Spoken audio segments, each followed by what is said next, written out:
January 1st, 2003 உலகமே new இயரை celebrate பண்ணிட்டு இருந்த அந்த டைம். அந்த நியூ இயர் ஒரு குடும்பத்தோட வாழ்க்கையே தலைகீழ மாற்றிருச்சு. வீட்டுக்கு சீக்கிரம் வந்துடுன்னு சொல்லிட்டு நியூ இயர் பார்ட்டிக்கு போன தன்னோட மகளை காணுன்னு பயத்தில் இருந்த பேரண்ட்ஸுக்கு இடியாக வந்தது தான் அந்த நியூஸ். 19 வயசான வெலேரி ஜவேலா வில்சன் நியூ இயர் பார்ட்டிக்கு போயிட்டு வரேன்னு சொல்லிட்டு போன அவங்க திரும்ப வரல.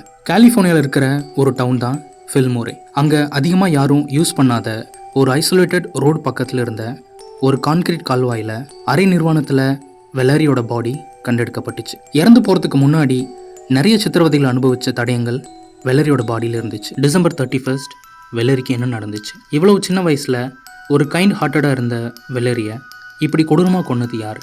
19 வயசு மட்டுமே ஆன வெலேரியோட லைஃப்பில் நடந்த இந்த ட்ராஜடிக் ஸ்டோரியை தான் இந்த வீடியோவில் பார்க்க போகிறோம். ஆகஸ்ட் 20th 1983 யுனைடெட் ஸ்டேட்டில் இருக்கிற சாண்டா பவுலா கலிஃபோர்னியாவில் பிறந்தவங்க தான் வெலேரி.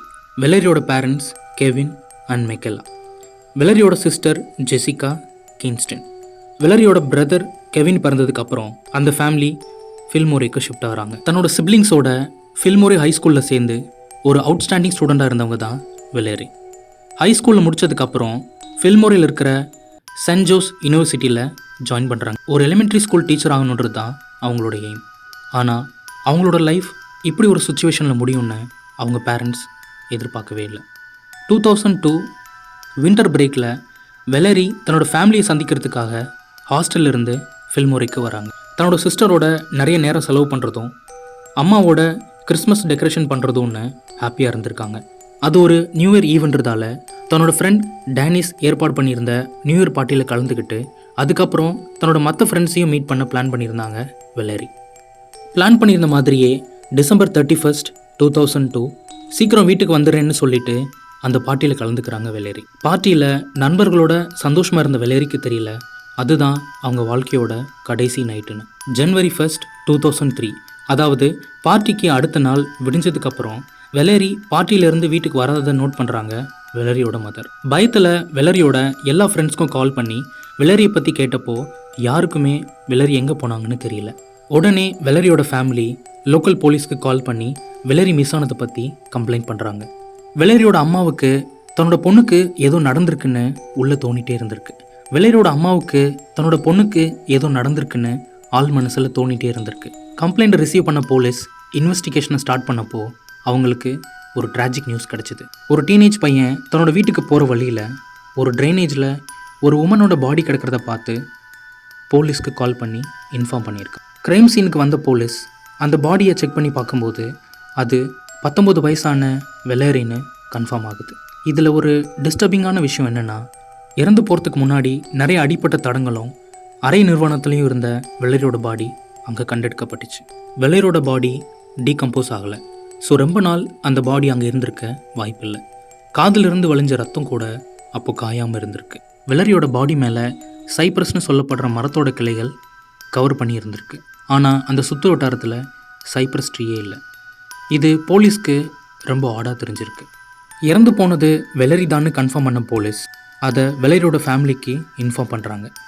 தன்னோட மகளை காணுன்னு கம்ப்ளைண்ட் பண்ண கொஞ்ச நேரத்துலையே அவங்க இறந்து போயிட்டாங்கன்னு கேள்விப்பட்ட வெலேரியோட ஃபேமிலி உடஞ்சி போயிட்டாங்க. தன்னோட கண்ணீரை தொடச்சிட்டு உடஞ்சி போன அந்த ஃபேமிலிக்கு அந்த டைமில் சப்போர்ட்டாக இருந்தவர் தான் வெலேரியோட ஃபாதர் கெவின். டைமை கொஞ்சம் கூட வேஸ்ட் பண்ணாமல் வெலேரியோட ஃபேமிலிகிட்ட இருந்து இன்வெஸ்டிகேஷனை ஸ்டார்ட் பண்ணுறாங்க போலீஸ். நைட் 8:30 தன்னோட ஃப்ரெண்ட்ஸான ஆனா ராபர்ட் கூட வீட்டிலேருந்து கிளம்பி பார்ட்டிக்கு போனதா போலீஸ்கிட்ட சொல்லியிருக்காங்க வெலேரி ஃபேமிலி. அதுதான் வெலேரி ஃபேமிலி அவங்கள கடைசியாக உயிரோடு பார்த்தது. நைட் 1 மணிக்கு தன்னோட 2 ஃப்ரெண்ட்ஸும் அதிகமாக குடித்ததால் அவங்கள வீட்டில் ட்ராப் பண்ணிவிட்டு அதுக்கப்புறம் வீட்டுக்கு வர்றதா வெலேரி அவங்களோட அம்மாவுக்கு கால் பண்ணி சொல்லியிருக்காங்க. ஆனால் 1 மணி ஆகியும் வெலேரி வராததால் அவங்க ஃப்ரெண்ட்ஸ் கூட தான் இருப்பாங்கன்னு நினச்சி வெலேரியோட ஃபேமிலி தூங்க போயிருக்காங்க. எப்படியும் திரும்ப வந்துடுவாங்கன்னு நம்பிக்கையோடு தூங்க போன வெலேரியோட ஃபேமிலிக்கு அவங்க இறந்து போன நியூஸ் தான் வந்திருக்கு. வெலேரிக்கு ஏதாவது எனிமீஸ் இருக்காங்களான்னு போலீஸ் கெவின் கிட்ட கேட்டப்போ ஒரு கைண்ட் ஹார்ட்டடான வெலேரிக்கு எதிரி யாரும் இருந்ததா ஞாபகம் இல்லைன்னு சொல்லியிருக்காரு. அந்த நியூ இயர் பார்ட்டியில் என்ன தான் நடந்துச்சுன்னு தெரிஞ்சுக்க நினச்ச போலீஸ் அன்னைக்கு நைட் வெலேரியோட மூமெண்ட்ஸ் எல்லாத்தையும் ட்ராக் பண்ணுறாங்க. அந்த பார்ட்டியில் வெலேரி யார் கூட இருந்தாங்கன்னு ஃபஸ்ட்டு தெரிஞ்சுக்க நினச்ச போலீஸ் வெலேரியோட ஃப்ரெண்டான டெனிஸை கேட்கும்போது வெலரி எப்பவும் போல் பார்ட்டியில் ஹாப்பியாக தான் இருந்ததா சொல்லியிருக்காங்க. வெலரியோட இன்னொரு ஃப்ரெண்டான ஆனாவை கேட்கும்போது ராபர்ட், வெலரி, ஆனா 3 பேரும் அரௌண்ட் 10 மணிக்கு பார்ட்டிக்கு போனதா சொல்லியிருக்காங்க. ஆனா நிறைய குடித்ததால் வெலரியை வீட்டில் ட்ராப் பண்ண சொல்லி கேட்டிருக்காங்க. அது மட்டும் இல்லாமல் வெலரியோட ஹைஸ்கூல் ஃப்ரெண்டான சாம்வேலும் தன்னோட வீட்டில் ட்ராப் பண்ண சொல்லி வெலரி கிட்ட கேட்டிருக்காரு. எல்லாரையும் ட்ராப் பண்ண ஒத்துக்கிட்ட வெலரி நைட் 1:30க்கு பார்ட்டியிலேருந்து கிளம்பியிருக்காங்க. அந்த டைமில் தான் வீட்டுக்கு லேட்டாக வர்றதா வெலரி அவங்க அம்மாவுக்கு கால் பண்ணி சொல்லியிருக்காங்க. ஆனா வெலரி தன்னை வீட்டில் ட்ராப் பண்ணிவிட்டு சாமுவேலோட கிளம்புனதா ஞாபகம் இருக்குன்னு போலீஸ்கிட்ட சொல்லியிருக்காங்க. அது மட்டும் இல்லாமல் சாமுவேலை ட்ராப் பண்ணிவிட்டு வெலரியோட எக்ஸ் பாய் ஃப்ரெண்டான ஐசாக்கை பார்க்க போகிறதாவும் அதுக்கப்புறம் காரை வீட்டில் விட்டுறதா வெலரி ஆனா கிட்ட சொன்னதா போலீஸில் சொல்லியிருக்காங்க. ஆனா காலையில் எழுந்து பார்க்கும்போது கார் வீட்டில் இல்லை. இந்த லீட் கிடச்ச போலீஸ் ஆனாவோட கார் ஒரு பெரிய எவிடன்ஸாக இருக்குன்னு நினச்சி அதை தேட ஆரம்பிக்கிறாங்க. Black colour 2003 Toyota car. அதை தேடும்படி எல்லா லோக்கல் போலீஸ் ஸ்டேஷனுக்கும் அலர்ட் பண்ணுறாங்க. ஆனாவை ட்ராப் பண்ணதுக்கு அடுத்து காரில் வெலரி கூட இருந்தது சாமுவேல். ஸோ போலீஸ் சாமுவேலை கொஸ்டின் பண்ணும்போது வீட்டில் தன்னை ட்ராப் பண்ணிவிட்டு வெலரி அவங்களோட எக்ஸ் பாய் ஃப்ரெண்டை பார்க்க போனதா சொல்லியிருக்காரு. Jan 2, 2003 போலீஸ்க்கு ஆனாவோட கார் ஒரு மார்க்கெட்டோட பார்க்கிங்கில் இருக்கிறதா இன்ஃபர்மேஷன் வருது. உடனே கார் இருக்கிற இடத்துக்கு போன போலீஸ் அந்த காரை வெரிஃபை பண்ணும்போது அதில் வெலரியோட ஜீன் ஜாக்கெட் இருந்திருக்கு. சாமுவேலை ட்ராப் பண்ணதுக்கு அடுத்து வெலரி ஐசாக்கை பார்க்க போயிருந்தா ஐசாக் தான் அவங்கள உயிரோடு பார்த்த கடைசி ஆளாக இருந்திருக்கும். ஐசாக்கை பற்றி போலீஸ் வெலரியோட ஃப்ரெண்ட் கிட்ட விசாரிக்கும்போது வெலரியை விட ஐசாக் வயசில் பெரியவர்னு தெரிய வந்திருக்கு. அது மட்டும் இல்லாமல் ஐசாக் கொஞ்சம் ஜெலசி கேரக்டர்னும் தெரிய வந்திருக்கு. இதை நோட் பண்ண போலீஸ் ஐசாக்கை கொஸ்டின் பண்ண டிசைட் பண்ணுறாங்க. போலீஸ் ஐசாக்கை விசாரிக்கும்போது வெலரி ஐசாக்கை கால் பண்ணி ஹாப்பி நியூ இயர்னு விஷ் பண்ணதாகவும் அவரை பார்க்க நேரில் வர்றதாகவும் சொல்லியிருக்காங்க. ஆனால் வெலரி கடைசி வரைக்கும் அவங்கள மீட் பண்ணவே இல்லை. 5 வருஷத்துக்கு முன்னாடியே நாங்கள் பிரேக்கப் பண்ணிட்டோம். ஆனால் வெலரி எப்போ டவுனுக்கு வந்தாலும் என்னை மீட் பண்ணுவாங்கன்னு ஐசாக் போலீஸில் சொல்லியிருக்காரு. போலீஸ்க்கு ஐசாக் தான் இதை பண்ணியிருப்பாருன்னு டவுட் இருந்தாலும் அதை ப்ரூவ் பண்ண சரியான எவிடன்ஸ் போலீஸ்கிட்ட இல்லை. டீட்டெயில்டு எக்ஸாமினேஷனுக்கு அப்புறம் காஸ் ஆஃப் டெத் மர்டர் தான்னு கன்ஃபார்ம் பண்ணப்பட்ட அட்டாப்சி ரிப்போர்ட் போலீஸ்க்கு கிடைக்கிது. அட்டாப்சி ரிப்போர்ட்டை பார்த்த போலீஸ் வெலரி வேற எங்கேயோ வச்சு கொலை செய்யப்பட்டு அதுக்கப்புறம் யாருக்கும் தெரியாமல் இங்கே இருக்கிற அந்த கான்கிரீட் கால்வாயில் டம்ப் பண்ணதை கன்ஃபார்ம் பண்ணுறாங்க. வெலரியோட நெஞ்சு பகுதியிலிருந்து சலைவா சாம்பிள் போலீஸ்க்கு கிடைக்கிது. ஆனால் அது ஒரு க்ளூவாக போலீஸ்க்கு அப்போ தெரியல. ஏன்னா அந்த சலைவா வச்சு டிஎன்ஏ மேட்ச் பண்ணுறது அப்போது அவ்வளோ ஈஸி இல்லை. கேஸில் எந்த ஒரு இம்ப்ரூவ்மெண்ட்டும் இல்லாததால் வெலரியோட டெத் பற்றி ஏதாவது க்ளூ கொடுத்தா $1000 தர்றதா போலீஸ் அனௌன்ஸ் பண்ணுறாங்க. அனௌன்ஸ் பண்ண கொஞ்ச நாள்லேயே போலீஸ்க்கு ஒரு ஐவிட்னஸ்ட்டு இருந்து கால் வருது. வெலரி பாடி இருந்த அந்த ஏரியாவில் இருக்கிற ஒரு லோக்கல் ஹஸ்பண்ட் ஒய்ஃப் காரில் அந்த ஏரியாவில் ட்ரைவ் பண்ணிட்டு போகும்போது சந்தேகப்படுற விதமாக ஒருத்தர் ஒரு வேன் பக்கத்தில் நின்றுட்டு இருந்ததை பார்த்ததா போலீஸ்கிட்ட சொல்லியிருக்காங்க. உடனே ஸ்கெட்சிங் ஆர்டிஸ்ட் மூலமாக அந்த ஹஸ்பண்ட் ஒய்ஃப் சொன்னதை வச்சு ஸ்கெட்ச் பண்ணி அதை லோக்கல் போலீஸ் ஸ்டேஷன் நியூஸுக்கு ரிலீஸ் பண்ணுறாங்க போலீஸ். 2 நாளில் போலீஸ்க்கு இன்னொரு இன்ஃபர்மேஷன் கிடைக்கிது.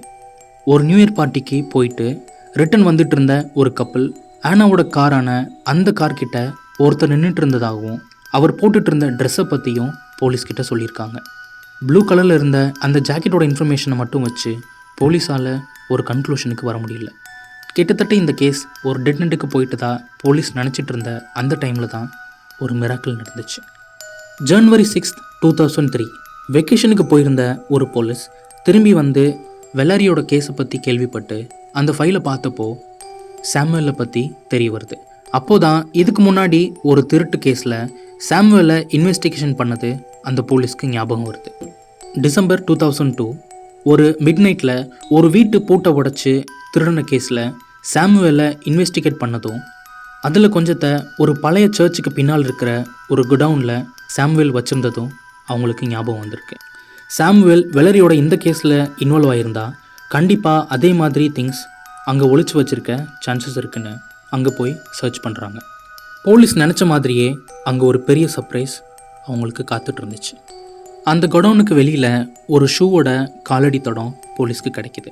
அது மட்டும் இல்லாமல் அங்கே ஒரு Black கலர் லேடிஸ் அண்டர்வேரும் கிடைக்கிது.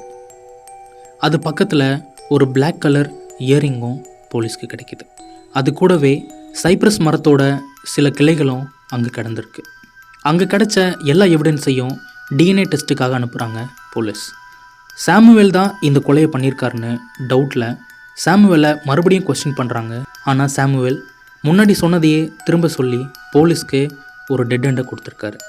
3 வாரம் கழித்து டிஎன்ஏ டெஸ்ட்டோட ரிசல்ட் வந்தப்போ போலீஸ்க்கு கிடைச்ச அண்டர்வேரும் இயரிங்கும் வெலரியோட தான்னு கன்ஃபார்ம் ஆகிருக்கு.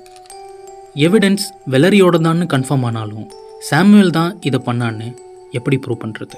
சாமுவேலோட டிஎன்ஏவை கலெக்ட் பண்ணி ரெண்டையுமே மேட்ச் பண்ணுறதுக்கு போலீஸ் அதை லேபுக்கு அனுப்புகிறாங்க. சாமுவேலோட வீட்டை சர்ச் பண்ணி பார்க்கும்போது போலீஸ்க்கு ஒரு ஷாக்கிங் ரிசல்ட் கிடைக்கிது.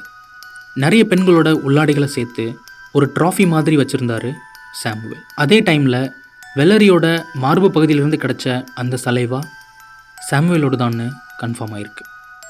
சாமுவேலோட வீட்டில் கிடைச்ச ஷூவோட ஃபுட் பிரிண்ட்ஸும் குடோன் பக்கத்தில் கிடைச்ச அந்த ஃபுட் பிரிண்ட்ஸும் மேட்ச் ஆகிருக்கு. என்ன தான் எவிடன்ஸ் நிறைய கிடைச்சாலும் சாமுவேலே தன்னோட வாயால் இதை ஒத்துக்கணுன்றதுக்காக கிடைச்ச எவிடன்ஸ் எல்லாத்த பற்றியும் போலீஸ் சாமுவேல் கிட்ட சொல்கிறாங்க. சாமுவேலோட பாடி லாங்குவேஜ் சேஞ்ச் ஆகிறது கவனித்த போலீஸ் இன்னொரு விஷயத்தையும் சாமுவேல் கிட்ட காட்டுறாங்க. அதுதான் அந்த ஜாக்கெட். அந்த ஜாக்கெட்டில் கொஞ்சம் ரத்த கரையும் இருந்திருக்கு. அந்த ஜாக்கெட்டையும் டிஎன்ஏ டெஸ்ட்டுக்காக போலீஸ் லேபுக்கு அனுப்புகிறாங்க. சாமுவேலோட ஜாக்கெட்டில் இருந்த பிளட் வெலரியோடது. சாமுவேல் தான் இந்த கொலையை செஞ்சான்னு போலீஸ்கிட்ட ஒத்துக்கிறான். வெலரியோட இந்த ஒரு கொடூரமான நிலைக்கு காரணம் சாமுவேல். ஜூன் 3, 2003 சாமுவேலை அரெஸ்ட் பண்ணுறாங்க போலீஸ். நிஜமாவே என்ன நடந்ததுன்னு விசாரிக்கும்போது சாமுவேல் சொன்னதை கேட்ட போலீஸ் நடுங்கி போயிட்டாங்க. அவனோட ஆசைக்கு இணங்க மறுத்த வெலரியை பயங்கரமாக அடிச்சிருக்கான் சாமுவேல். இருந்தாலும் தன்னை சேவ் பண்ணுறதுக்காக ரொம்பவே ட்ரை பண்ணியிருக்காங்க வெள்ளேரி. தலையில் பலமாக அடித்ததால் வெள்ளேரி அங்கேயே இறந்து போயிருக்காங்க. இறந்தவங்கள ஆள் நடமாட்டம் இல்லாத இடமா பார்த்து மறைச்சி வச்சுருக்கான் சாமுவேல். கடைசி வரைக்கும் எவ்வளவோ போராடியும் வெள்ளேரியால் அந்த கொடூரன் கிட்டேருந்து தன்னை காப்பாற்றிக்க முடியல. கோர்ட்டில் சாமுவேலுக்கு ஆயுள் தண்டனை கிடைக்கிது. வெள்ளேரியோட ஃப்ரெண்டாக இருந்த சாமுவேல் தான் இதை பண்ணான்னு அவங்களோட ஃப்ரெண்ட்ஸாலேயே இதை நம்ப முடியல. நிஜமாவே வெள்ளேரியோட ஃப்ரெண்ட் சாமுவேல் தான் இதை பண்ணியிருப்பானா? வெள்ளரியோட எக்ஸ் பாய் ஃப்ரெண்ட் சொல்கிறது உண்மைதானா? அன்னைக்கு நைட் என்ன நடந்திருக்கும்?